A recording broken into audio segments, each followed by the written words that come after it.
Je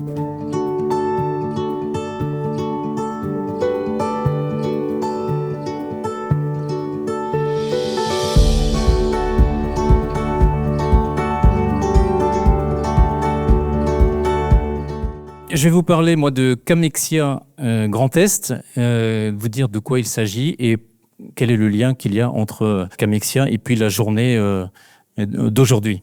Donc moi, je suis Denis Mathéis, je suis directeur opérationnel donc, de cette structure dont je vais vous parler. Je suis aussi enseignant en conception mécanique à l'École nationale supérieure d'arts et métiers sur le campus de Metz. On en a parlé un petit peu de cette école 2 fois ce matin. Camexia, c'est un campus des métiers et des qualifications. Ces structures, on en a vu un exemple aussi ce matin avec Aline Leleu qui est intervenue.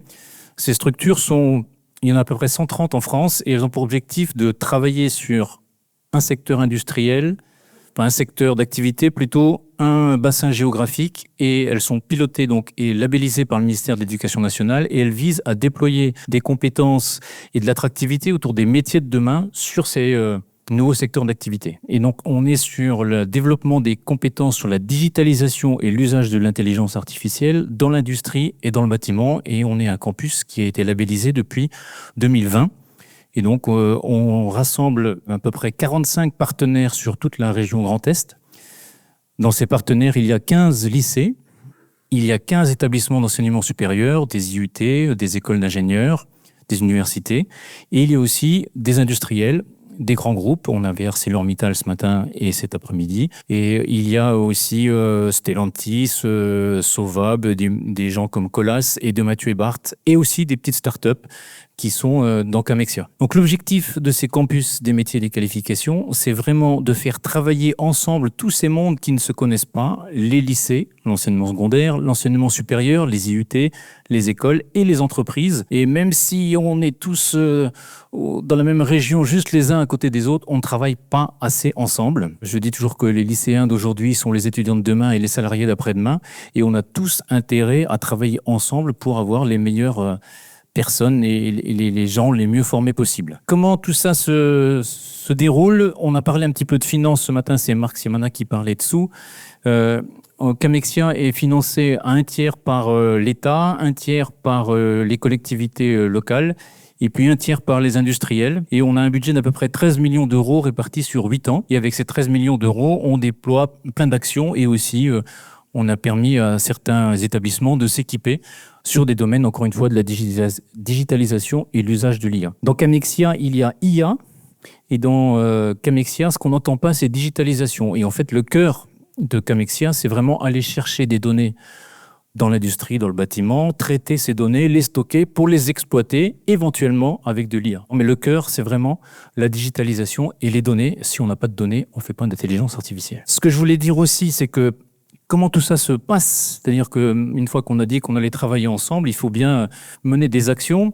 Je vais en citer quelques-unes. Il y a beaucoup d'enseignants-chercheurs ou d'anciens enseignants-chercheurs dans cette salle.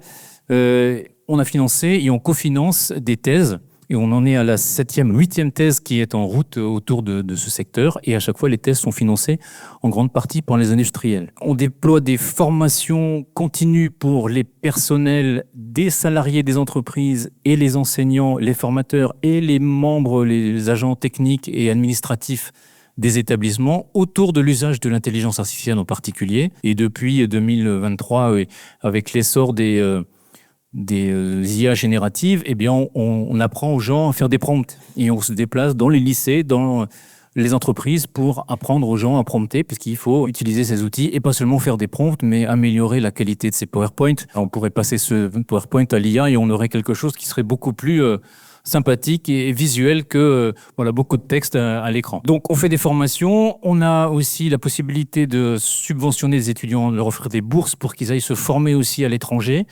Donc des bourses pour des mobilités académiques ou industrielles aussi dans le cadre de stages. Et puis, pour faire travailler les gens ensemble, on a des challenges où on travaille sur un cas d'usage qui est apporté par un industriel et on fait travailler pendant 1 an des lycéens et des étudiants dans le cadre de projets pédagogiques.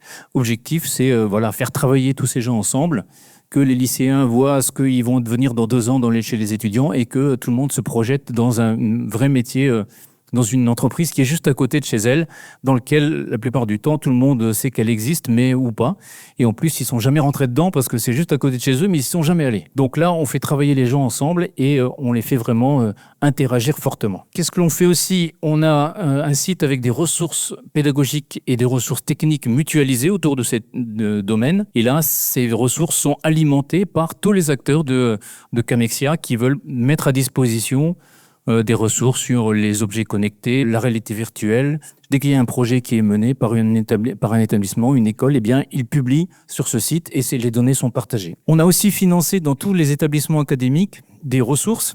À l'époque du Covid, on avait anticipé un tout petit peu et on a pu financer des salles avec du mobilier mobile et puis de la visioconférence. Donc, on a pu rapidement se servir de ces outils et ils servent aujourd'hui pour une pédagogie plus active. Ça vous avez pas échappé qu'aujourd'hui, nos étudiants et nos lycéens les mettre devant un prof qui détient plus le savoir, puisque le savoir, ils l'ont apporté de doigts et de clavier.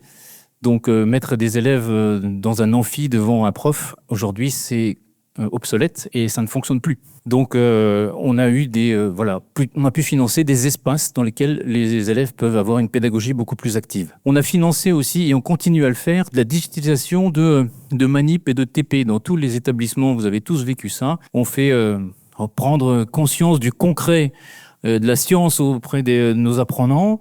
On les met devant une manip et puis ils vérifient un principe physique. Alors oui, ils vont toucher, ils vont voir, ça c'est drôlement intéressant. Et puis souvent, on fait vérifier la physique. Et ce que l'on fait, c'est qu'on finance des capteurs. Ces capteurs envoient des informations sur une plateforme d'objets connectés.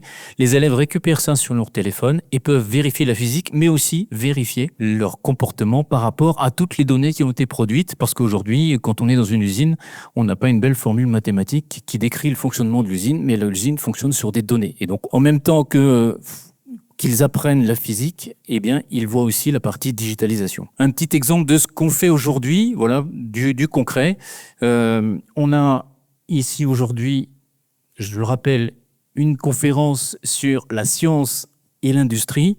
Pour qu'il y ait de la science et de l'industrie dans l'avenir, il nous faut des jeunes. Vous avez bien compris qu'on est face à un défi démographique et aussi un défi d'attractivité et de la science et de l'industrie. Donc, ce qu'on essaie de faire, c'est de mettre tous ces gens en contact, voilà, pour augmenter l'attractivité de ces deux secteurs.